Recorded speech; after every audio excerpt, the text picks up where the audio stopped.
Namaskar, myself Dr. Ayushi Mathur. I am in charge of physiotherapy department in CK Birla Hospital, Jaipur.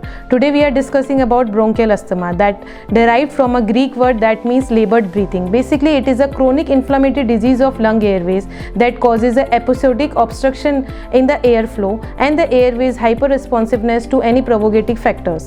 So basically the etiology is pollution or pets, insects, dust, any kind of smoking or tobacco. Investigation could be a blood count, total blood count, or a chest x-ray, sputum exam, or a lung function test. Basically, patient used to complain about wheezing, chest tightness, or a restlessness, or any kind of respiratory distress. So the precautions are: identify any allergens in your workplace, avoid vehicle emission, avoid smoking or tobacco. Physiotherapy treatment always play a very important role in managing bronchial asthma.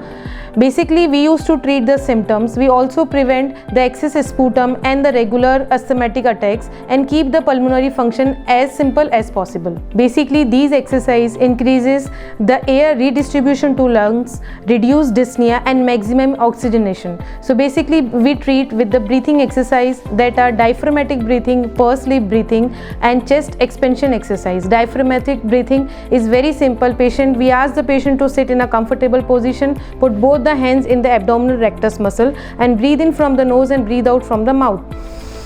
Hold for 5 seconds, 1, 2, 3, 4, 5 and breathe out. The next exercise is pursed lip breathing. We ask the patient to breathe in from the nose and breathe out from the mouth like someone is whistling. You have to do these exercises for 10 to 15 times at a time and twice in a day. Basically, these exercise prevents the trapping of air in the lungs and it distributes the proper airways into the lobes of the lung. It creates vibration of air and a positive back pressure and prevents any obstruction to the lung airways. So the third exercise is chest expansion exercise. Chest expansion exercise you can do in many ways. Basically, we have to ask the patient to breathe in and breathe out and sit in a comfortable position. He may take the hands in the upward direction like this.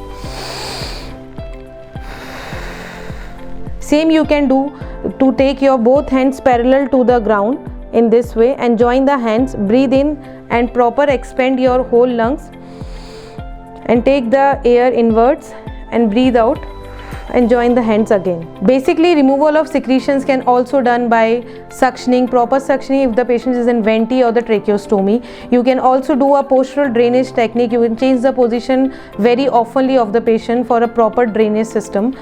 And you can also treat a patient or teach a patient for the coughing and huffing techniques. Thank you.